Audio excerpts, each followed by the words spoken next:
Welcome to Chapter 1, The Business of Medicine. The objectives for this chapter are coding as a profession, learning how the coder fits in, hospital versus physician services, the hierarchy of providers, and then we'll look at the coding and billing aspects, such as payers, the insurance companies, documentation in the medical record, medical necessity, was the service that was provided medically necessary, ABNs, advanced beneficiary notices, regulations such as HIPAA of 1996, and please note that HIPAA is HIPAA. A lot of people want to put two P's in there, but there's just one. Also under regulations is compliance, and then the OIG work plan. Each year there is a new work plan. Basically, they're looking at things from the previous years that were either overutilized, billed, etc.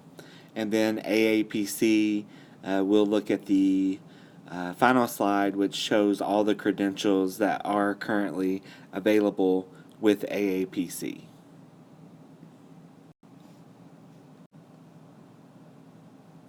The coding profession has evolved significantly over the past several decades.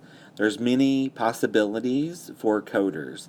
You could work in specialty coding, you can work in compliance, auditing, or even practice management. Coders have gone into roles as consultants, educators. There's endless possibilities in an ever-changing career. What is coding? Coding is the process of translating a written or dictated medical record into a series of numeric or alphanumeric codes. You, as students, are studying for the CPC exam, so you're looking at physician coding. So physician coders will assign CPT codes, which are current procedural terminology codes, ICD-10-CM codes, which are International Classification of Diseases, the 10th revision, clinical modification. So clinical modification, that is the U.S. version of diagnosis codes, and HCPCS codes, which are other procedure codes, but all of those codes are going to start with a letter and be four numbers following the letter. Why is it important? It provides the medical biller with important information that is necessary to process claims for reimbursement. Reimbursement we know as we want to get paid, right? So reimbursement is how the practice brings revenue into the office for the services that were provided.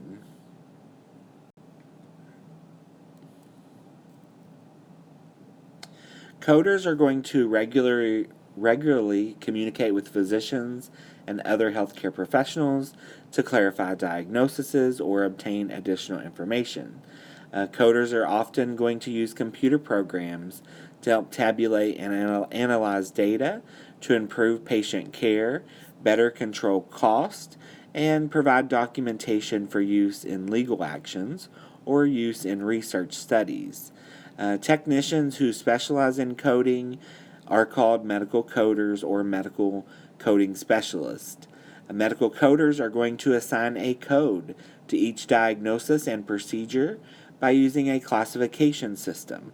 And we've already mentioned three of those classification systems: CPT, HCPCS, and ICD-10-CM codes. Those codes are going to be placed onto a CMS 1500 form, which is the claim form that is sent either electronically or by paper to the insurance company. So here on this slide we see an excerpt from a CMS 1500 form. So let's look at the different places that are shown here on the claim form. So we'll first start off with box 21, and let me highlight that for you so you can see where I am talking about. So box 21, we have 21A, B, and C. So 21A says the diagnosis code, which is the primary reason that they were at the office for the visit, is E119. Now please note, on the claim forms, the decimal goes away. So if we see 21 box A, that is E11.9, which is type 2 diabetes. 21B says R42. Well, R42 diagnosis code, that's going to come from the chapter based on signs and symptoms. And then 21C says H6120, which is really H61.20, and that's going to come from the eye and ear chapter. Next, what we see here is box 24, and box 24 has a lot more numbers that we're going to focus on. Box 24, you're going to see 24A, which talks about the dates of services, okay? And then 24B is going to be the place of service.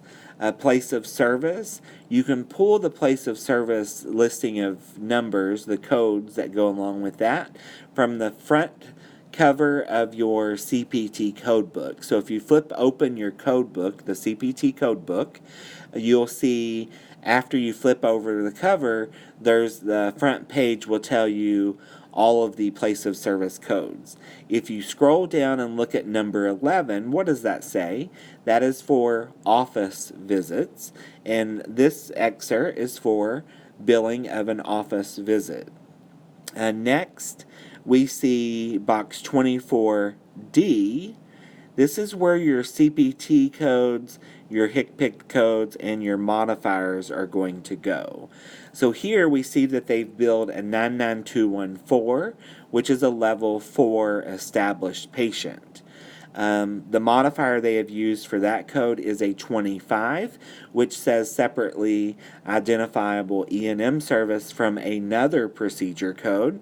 And we see that the other procedure code that we're referring to is a surgery code, and that is 69210. So for you to be able to get both of these codes paid for, you would have to list that 25 on the evaluation and management code. Now, moving on to box 24E, this is where you are going to link your diagnoses to the codes that were billed. So, they do have ABD listed here for the 99214. However, they don't have a code on this excerpt for box D from 21D, so we're going to pretend D is not there. That's an error, okay? So they are saying for 99214, with the modifier 25, we can't forget that, they have billed E11.9 and R42 for that code. So they're saying 99214. Why did they do it? Well, they did it because of the type 2 diabetes, E11.9, and the R42. Moving on over, we see 99214. The charge for that in box F was $162. Obviously, the company is not going to get $162 because more than likely they've contracted with the insurance company, so they might receive roughly 75% of that amount. The remaining amount would be adjusted off as an insurance adjustment. Let's move down to 24 box 2.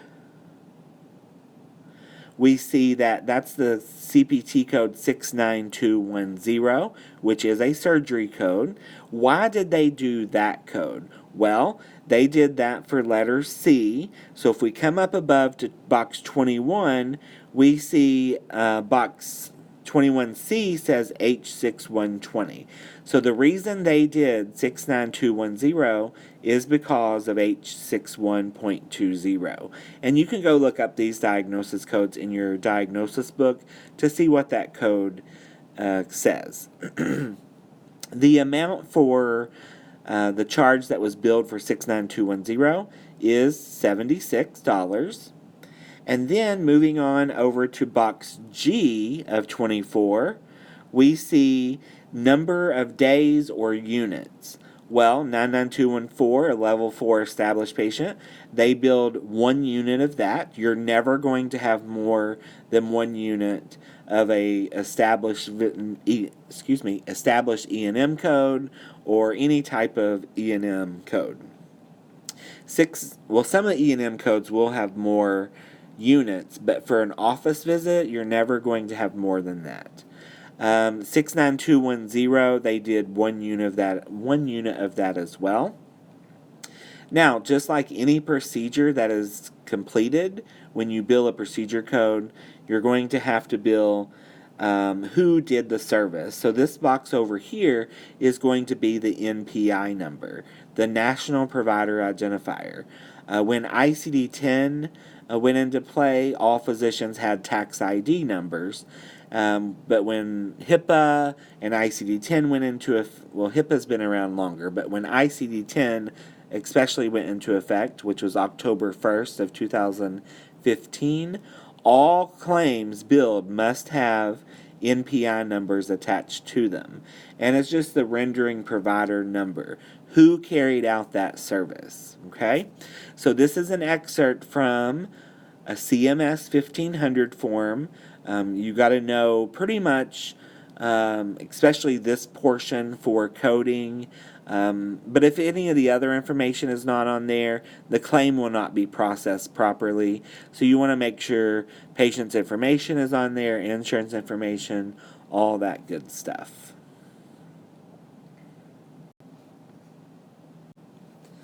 Hospital-based coders, those coders are going to be referred to as health information coders, abstractors, coding specialists. Just depends on what area of coding they're dealing with the hospital. The hospital, they're going to bill ICD-10 PCS codes, which are procedure codes, and those are going to be 7 digits long, no decimal. That would be the procedure code. So they will not bill CPT codes, and then they will bill ICD-10 CM codes just like the physician coders will as well. The ICD-10 CM codes, those are based on using a Medicare Severity Diagnosis Related Groups, or MSDRGs, for reimbursement. And remember, reimbursement is how we get paid.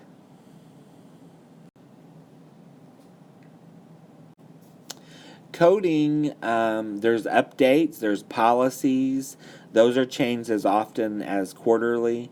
So as coders, our life is never going to be boring. We just have to stay on top of all of the changes. We cannot use the excuse as we did not know. It is your responsibility once you're a coder to stay on top of all the updates and changes.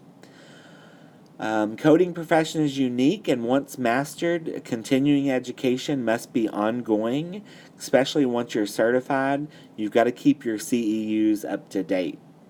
To stay up to date, you're going to stay on top of all the changes, and with doing so, you're going to ensure proper coding and payments are received. The increasing use of electronic health records, which is EHR, that will continue to broaden and alter job responsibilities of coders. For example, with the use of EHRs, coders must be familiar with EHR computer software, maintaining EHR security, and analyzing the data to improve healthcare information. Coders may also assist with improving the EHR software usability and may contribute to the development and maintenance of health information networks.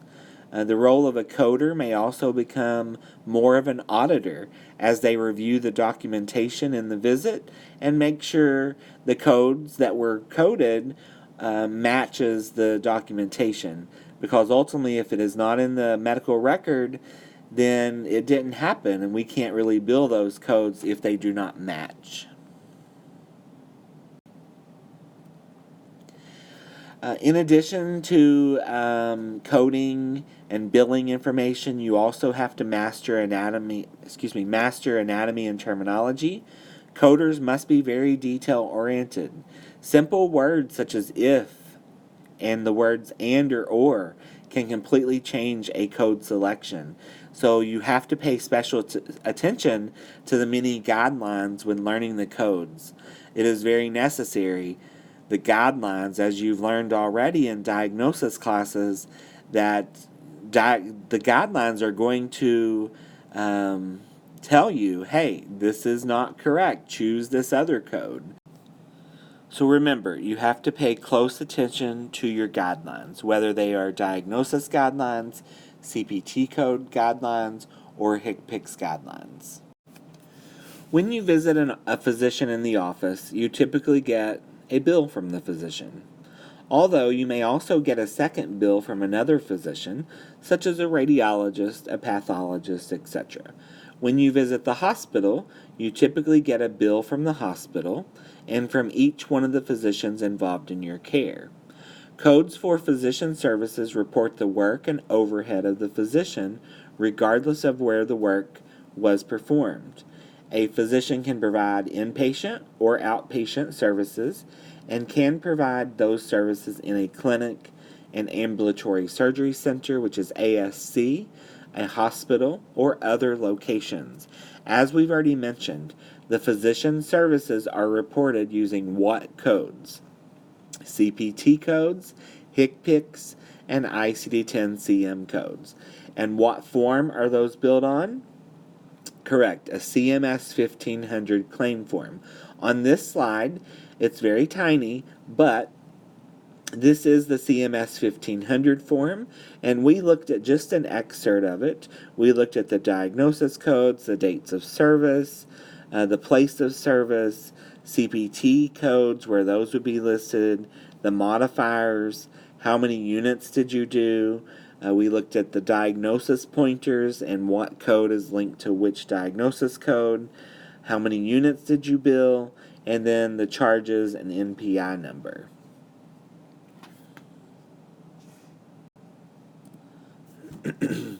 Hospital versus physician services. So we've learned that physician services are billed on the CMS 1500 form. However, for those hospital-based coders, they're billing for the hospital. Those coders are going to bill on the UB04 claim form, and this is the form. This is what it looks like, and we've learned already that those coders are going to bill using ICD-10-CM codes and ICD-10 PCS codes, which are their diagnoses. They are also going to use MSDRGs, which we learned is Medicare Severity Diagnosis Related Groups. And then they are also going to use ambulatory payment classifications, which is APCs. The hospital is billing for the technical component of services provided. So what does that mean? That means the physician services, they are billing their services that they did on a CMS 1500 form, and then the technical component is basically all the equipment and overhead that the physician used while in that hospital or ambulatory surgery center, wherever it happened. That is the technical component, and the hospital coders are going to bill that on the UB04 claim form. The hierarchy of providers. Physician services are provided by a variety of medical providers. Each provider has a differing levels of education. Physicians undergo 4 years of college and 4 years of medical school, plus 3 to 5 years of residency. Residency is training in a specialty of practice. a physician can continue training in a subspecialty referred to as a fellowship. Physicians are who? Those are your primary care physicians, your cardiologist, your radiologist, pathologist, internist. There's many of them. Your OB physician, pediatricians, they're all physicians, and they're at the top of the level of the hierarchy of providers. Now, physicians often have mid-level providers working underneath them in the same office. Those mid-level providers are physician assistants, nurse practitioners, and they are also known not just as mid-level providers, but they're also known as physician extenders because ultimately they extend the work of the physician. Nurse practitioners, they are going to have a master's degree in nursing. A physician assistant, they are licensed to practice medicine with physician supervision. A PA program, which is physician assistants, is going to take approximately 26 and a half months to complete. Mid-level providers are often reimbursed at a lower rate than physicians. Although the scope of practice varies by state, mid-level providers will require oversight by a physician. Now, over the past couple years, you've seen probably around a lot of immediate care centers popping up, owned and ran by nurse practitioners, and that's because here in Kentucky, they have gone to school beyond the master's in nursing and gotten their doctorate in nurse practitioner. And when that happens, they can open their own facility, and they no longer need a physician supervision. Each state, however, will have their own regulations on the scope of practice that can be performed by each level of provider. Moving on to payers. So first off, we have self-pay. That means the patient does not have insurance and they are paying out of pocket. Most patients, though, will have some type of health insurance coverage, and the coverage that they have is known as a payer, an insurance company. As a coder, it is very important to understand the individual payers because each of them will have specific coding requirements. And if we want to get paid, we want to make sure that we're coding and billing as the payers want us to. Insurance companies are broken down into two groups. We have private and governmental carriers. Private carriers can also be referred to as commercial carriers, and they may also have government plans that they offer as well, such as Medicare Advantage Plan, which is Medicare Part C, also known as Medicare Replacement, and that's going to be in addition to their private plan that they have with the commercial carrier. Commercial carriers can offer both group and individual plans. Group plans are often offered through employers. Individual plans are purchased directly from the insurance carrier.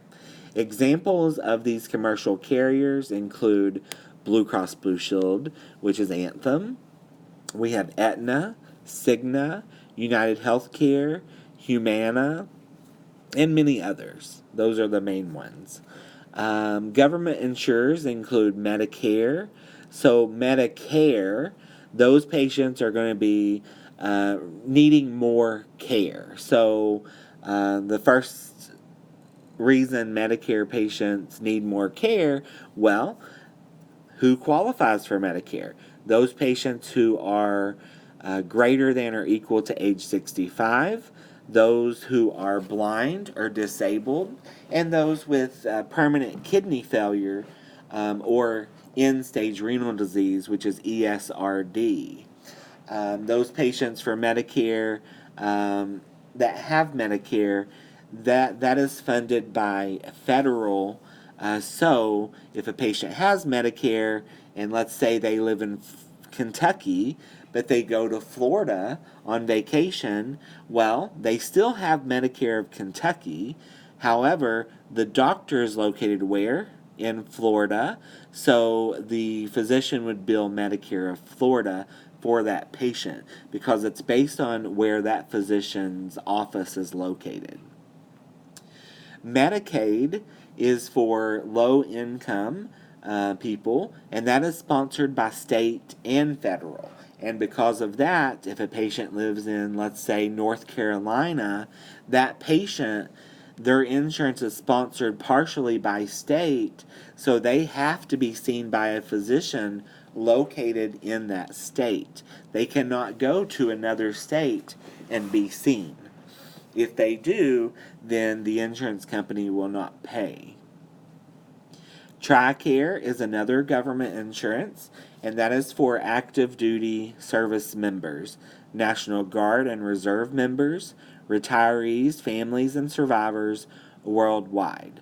Medicare, moving back up, I'm sorry about that, it's administered by WHO? Centers for Medicare and Medicaid Services, which is CMS.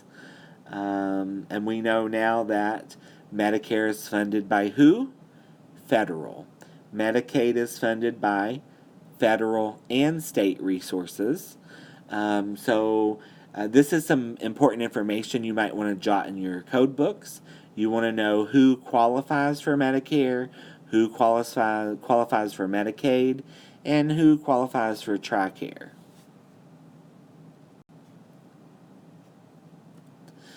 Now let's look at the different parts of Medicare. You want to write this in your code books as well.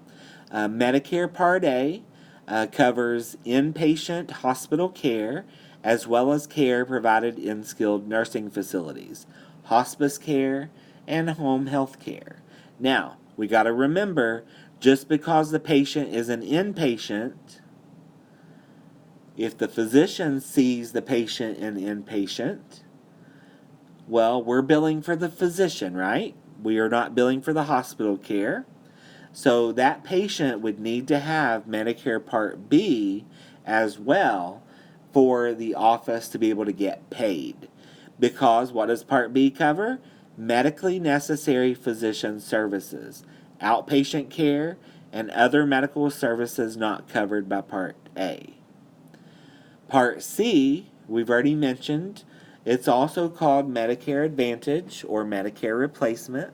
This coverage is managed by private insurers or commercial insurers, same thing, and may include a combination of Part A, Part B, and sometimes Part D. Medicare Part C is also referred to as Medicare Complete. Medicare Part D is a prescription drug coverage program available to Medicare beneficiaries. Coders working in physician offices will mainly work with Part B Medicare or Part C Medicare Advantage, Medicare Complete, Medicare Replacement.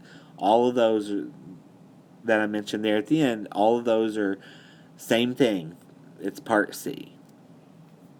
So, when someone gets ready to turn age 65, the first day of the month that they turn 65, their Medicare Part A automatically kicks in if they've done what they needed to have it start.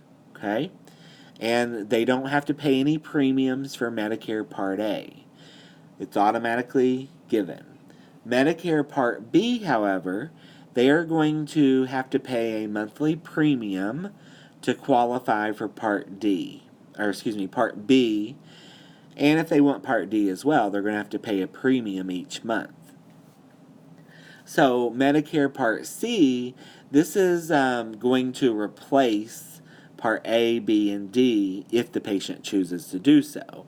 So Anthem, Humana, United Healthcare, Aetna, they've all created these additional plans.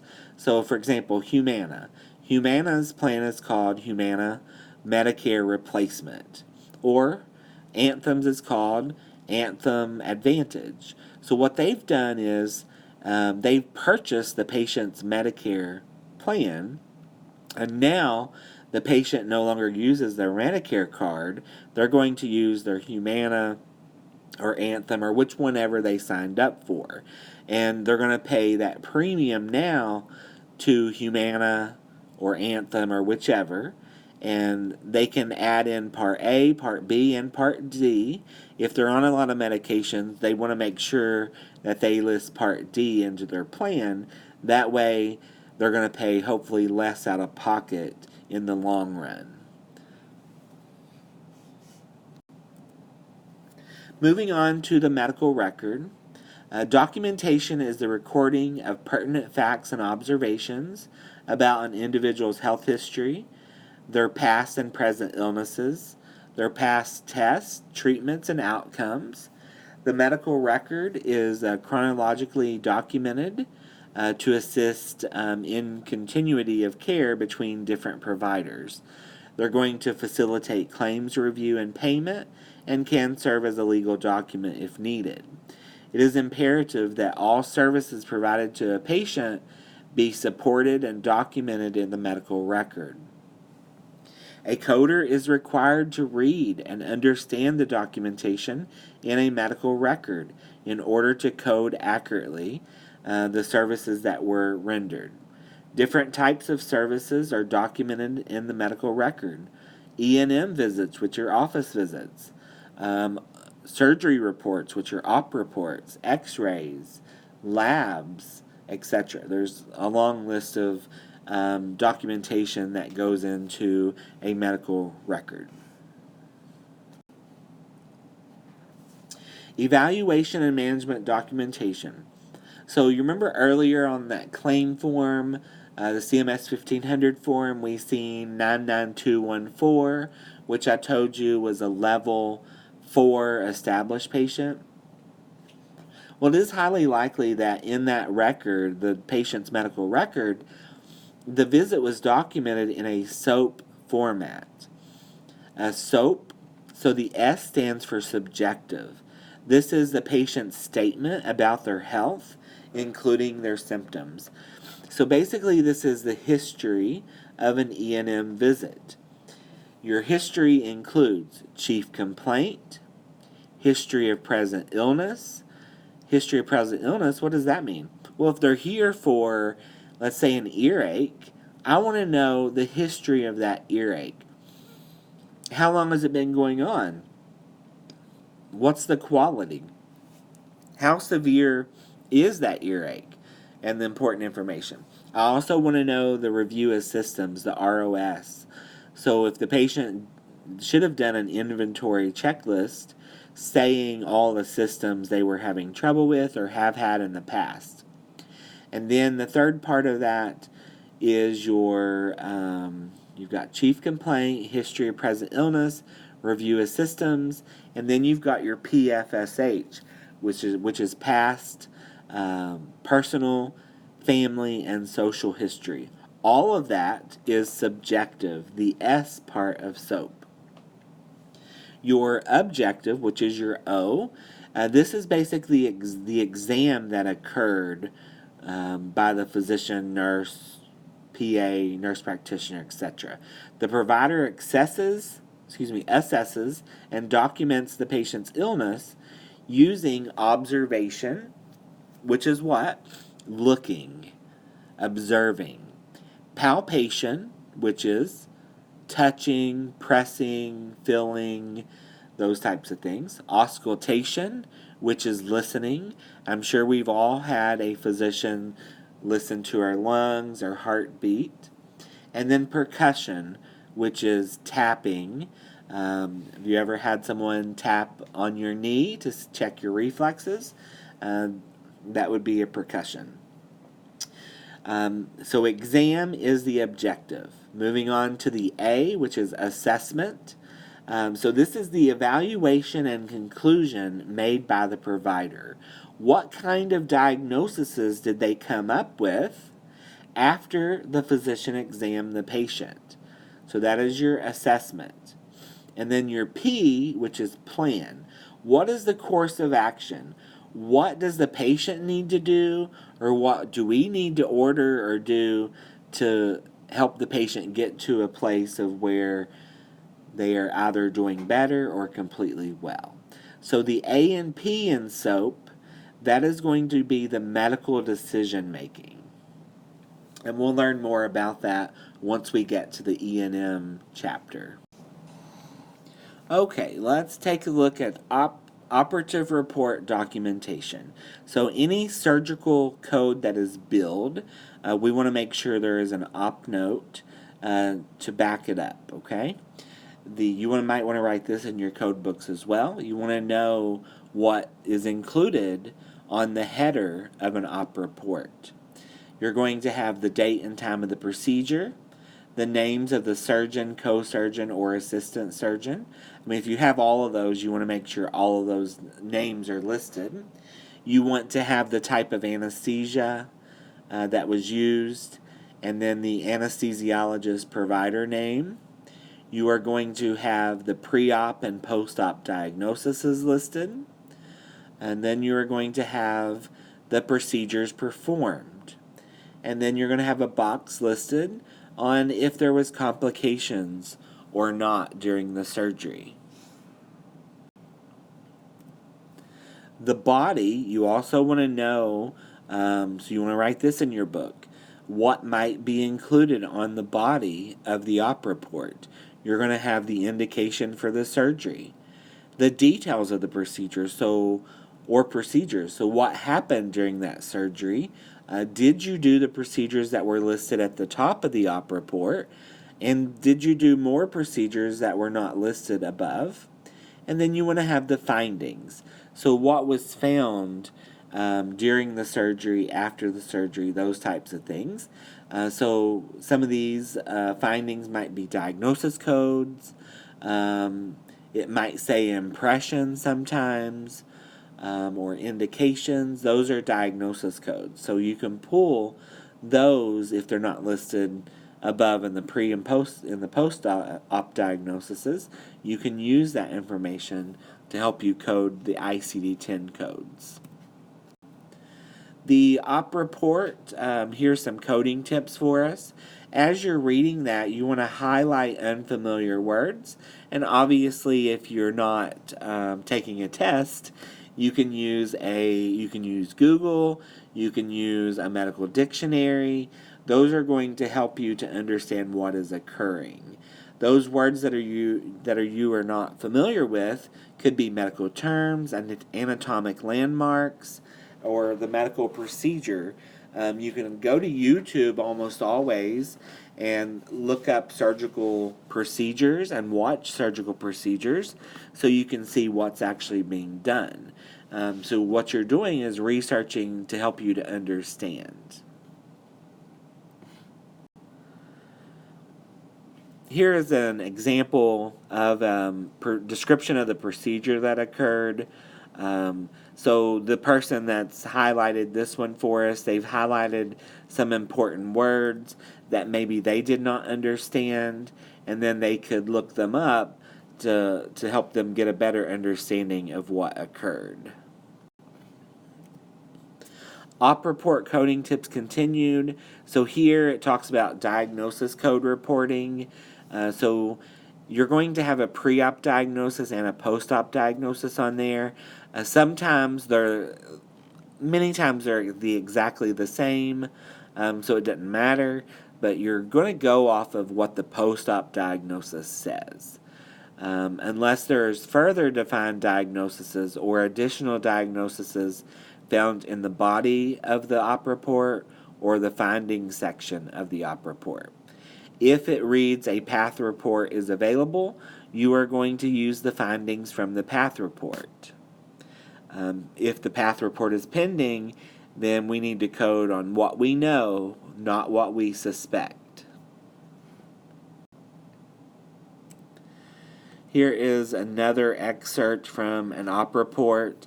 So as you notice, the pre-op diagnosis and post-op diagnosis are exactly the same. What is the procedure they said they did? Well, right knee arthroscopy, lateral meniscus, saucerization, lateral meniscus repair. Who did it? T. Smith, MD. And looks like there was an assistant surgeon. And then anesthesia that they used was general anesthesia, which means the patient was completely knocked out. They were unconscious, so we had to put a tube in to breathe for them while they were under the anesthetic. And we'll learn more about anesthesia once we get to chapter 16, the anesthesia chapter. Op report coding tips continued. You want to start with the procedures listed. So at the top where it says what procedures were done, that is a really good, quick way to start the research process by focusing on those procedures listed in the header. However, we need to read the note in its entirety to verify the procedures were performed. Are they listed correctly? Was there other procedures in the body that was not mentioned above? So you want to make sure you're reading it completely. Here is a continuation of the excerpt for the right knee arthroscopy.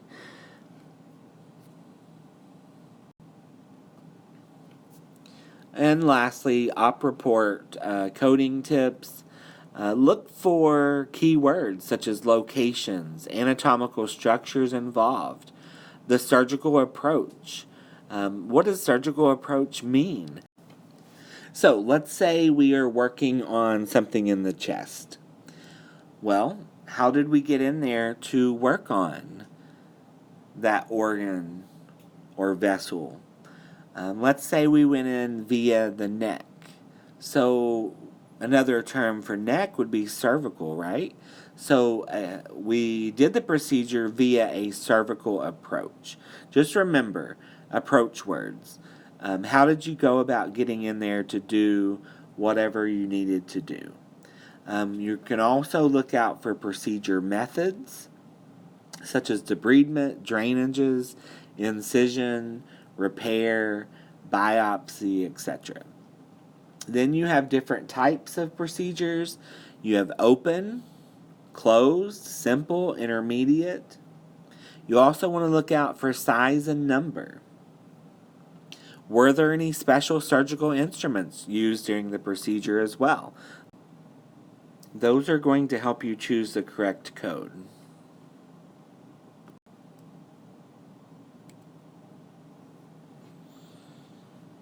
Here is an excerpt that we've already seen once. So what was the approach used?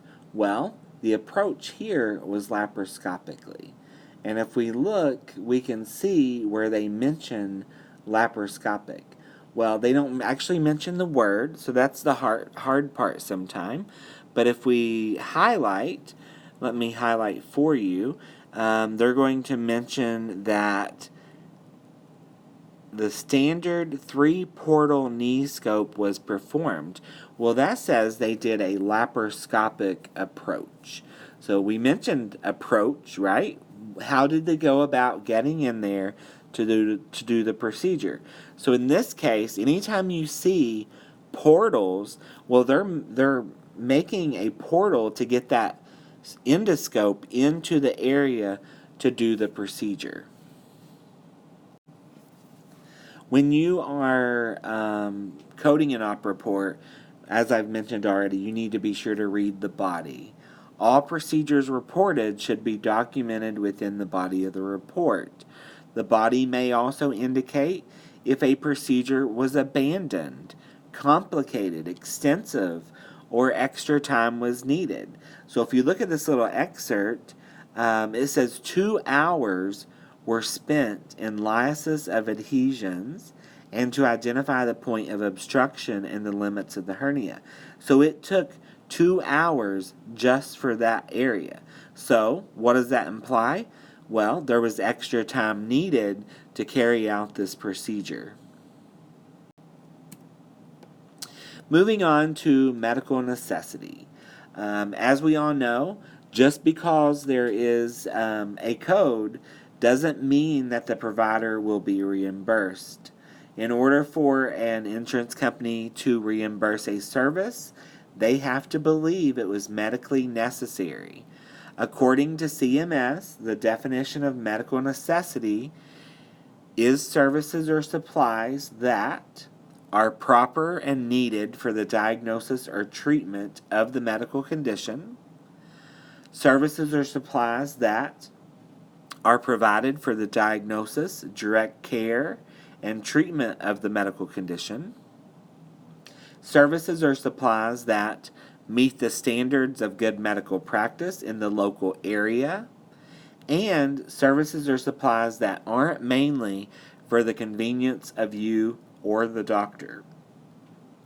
You definitely need to know medical necessity and the definition, so it might be good to pause this and write down medical necessity definition in your code book as well. And remember, just because you're writing things in your code books, you have to remember where those are. Because on the national test, you have 2.26 minutes per question.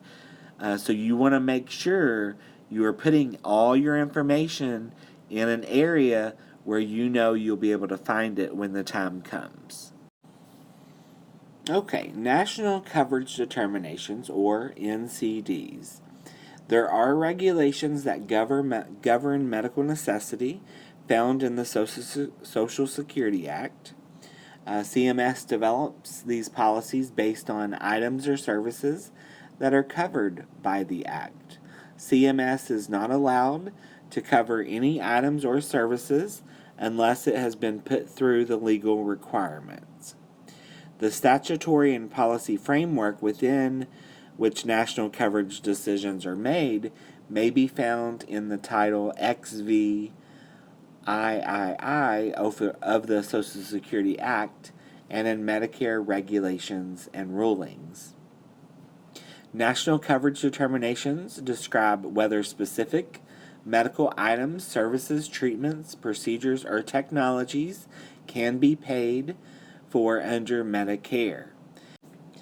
The MACs, the Medicare Administrative Contractors, they are responsible for interpreting the national policies into regional policies, and these are called Local Coverage Determinations, or LCDs. LCDs only have jurisdiction within their regional area. Here we have a sample LCD for routine foot care, which is Novitas Solutions, which is a CMS contractor.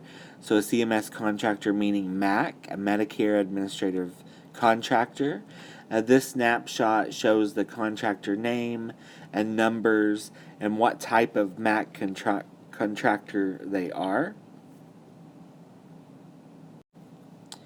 This is a sample LCD. It's a continuation of the last page that we looked at. The LCD here includes information on the national coverage policy, which the LCD is attached to.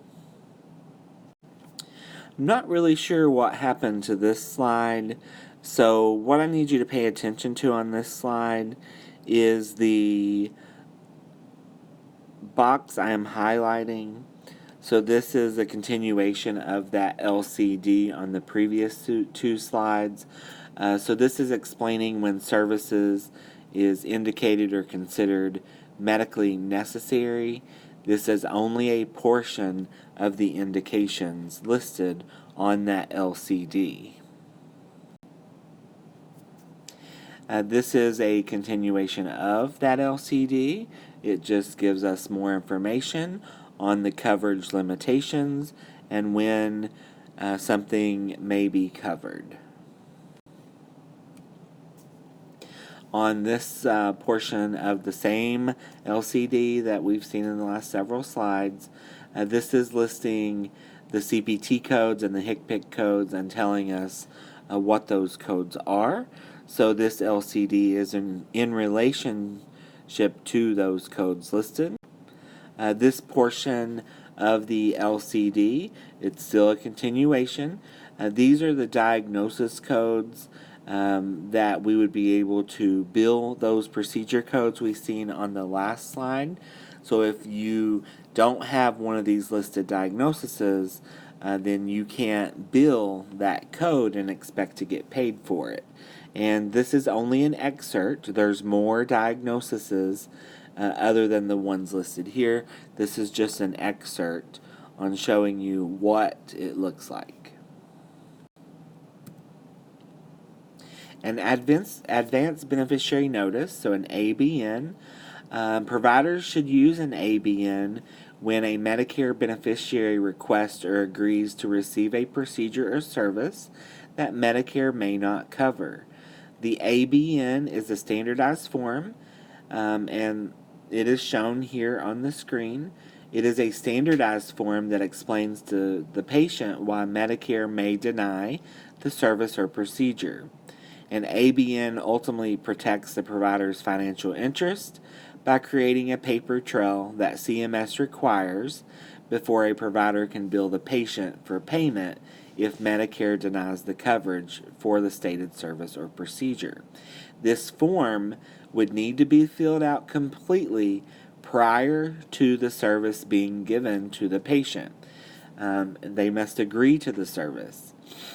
Providers are responsible for obtaining this ABN. It must be filled out in its entirety, as well as the cost to the patient and the reason why Medicare may deny the service. This form is also referred to as a CMS-R-131 form. This form is the correct form to use. It may not be altered in any way other than to put the practice information in the header area. Okay, let's talk about HIPAA. What year was this enacted? 1996.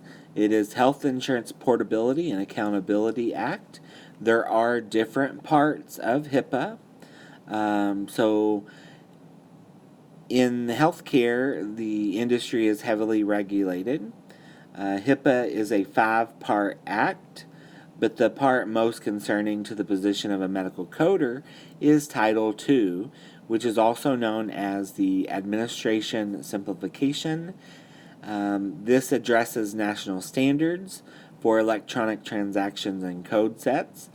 It establishes unique identifiers for providers, and we've learned about those a little bit today. It's called NPI numbers. Those identifiers are also for health plans and employers to be used nationally. It provides federal protection for the privacy of personal health information, so protecting the patient's information. HIPAA required that ASC X12 4010 standard to be in place for electronic transactions, to be updated to 5010, so that would be ASC times 12 5010 as of January 1st, 2012. This implementation was essential in moving forward with the transition to ICD-10. So standard code sets, we've already mentioned several of those today: CPT, HCPCS, ICD-10, ICD-10 PCS. So those are the national code sets that they're talking about. Oh look, we already have a start. Another one that we haven't mentioned is CDT. And those are the current dental terminology code books, and those codes are going to start with the letter D and then be followed by 4 numbers. The NDC we haven't mentioned. Those are national drug codes. So if a patient were to receive an injection of like penicillin in the office, then we need to attach the NDC number for that penicillin onto the claim form for us to be paid. Although HIPAA mandates the use of these specified code sets, it does not mandate the use of its conventions or guidelines, except for the guidelines for ICD-10 CM. The HITECH Act stands for Health Information Technology for Economic and Clinical Health Act. It was enacted as a part of the ARRA, which is the American Recovery and Reinvestment Act of 2009, was signed into law on February 17th of 2009, and it was to promote the adoption and meaningful use of health information technology. Subtitle D of the HITECH Act addresses the privacy and security concerns associated with the electronic transmission of health information, in part through several provisions that strengthen the civil and criminal enforcement of the HIPAA rules. HITECH was enacted to strengthen HIPAA rules and established more responsibility for business associates complying with HIPAA. The HITECH allows patients to request an audit trail of health information made through an electronic record. Ultimately, an electronic record, we can tell exactly who's been in that record and tell who has had access to that information, which is very good for the businesses and for the patients themselves. On this slide, it shows a violation of the HIPAA Act. A large healthcare provider restricts the use of patient records. On the website of the Office of Civil Rights, the OCR, you can find case examples of violation of the HIPAA Privacy Act. This example from the website shows where a nurse practitioner accessed her ex-husband's medical records. She was reported to the licensing authority. And when this happens, practitioners could lose their license. If you're an employee, like a coder or something like that, a medical assistant, and you're accessing records that you shouldn't, you could lose your job. You should only be really looking at healthcare records if it's needed to do your job. Okay, thank you for hanging there with me. We're moving a little closer to being to the final slide. So needs for compliance.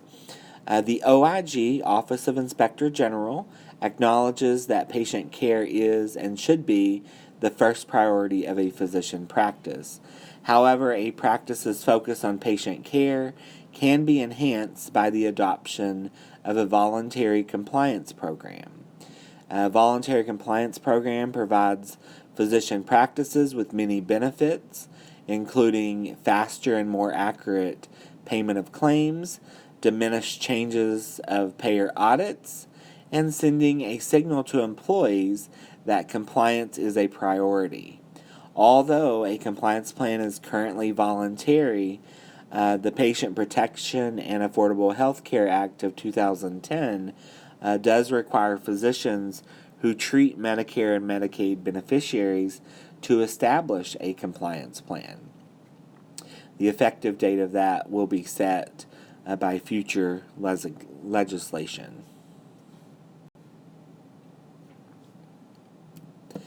An OIG compliance plan.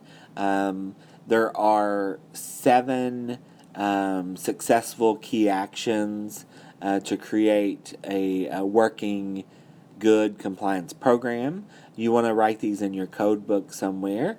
So number 1, conduct internal monitoring and auditing. Number 2, implement compliance and practice standards. Number 3, designate a compliance officer to monitor compliance efforts and to enforce practice standards. Number 4, conduct appropriate training and education on practice standards and procedures. Number 5, respond appropriately to detected violations through the investigation of allegations and the disclosure of incidents to appropriate government entities. Number 6, develop open lines of communication with staff meetings, newsletters, and other lines of communication. And number 7, enforce disciplinary standards through well-publicized guidelines. Another report published by the Office of Inspector General is the OIG Work Plan. The OIG Work Plan is updated monthly on the OIG website. It outlines the OIG's priorities for the next year ahead. A medical coder should be aware of the OIG work plan to know what the focus is going to be in the upcoming year. Here is an example of an OIG work plan. So in 2018, they had looked at physical therapists and the high use of outpatient physical therapy services.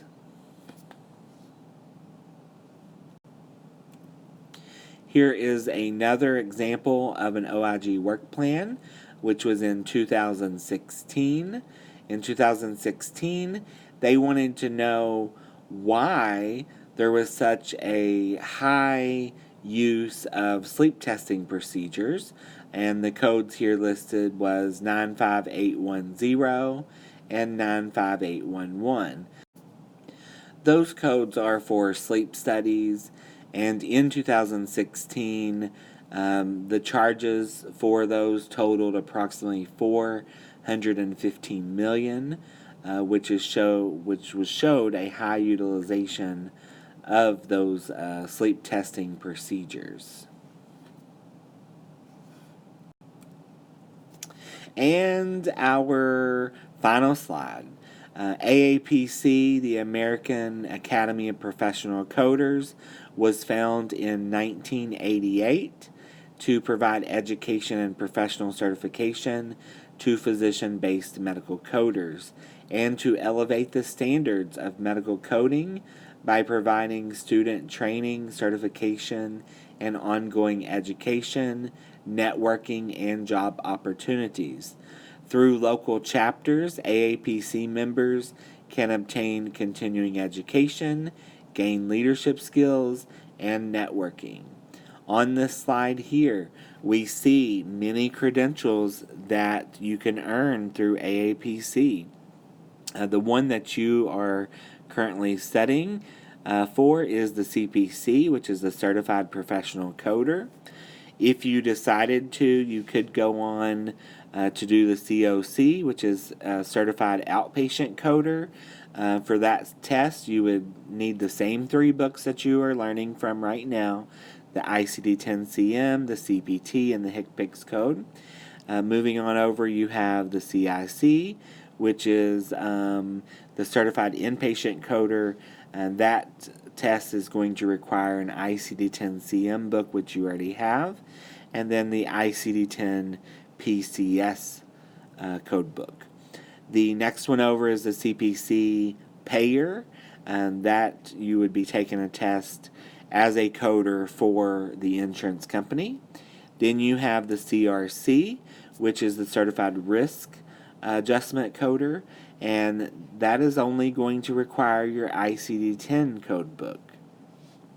Moving on down, if you are doing the associate's degree coding program here at ATA, you will also be studying for the Certified Professional Biller exam.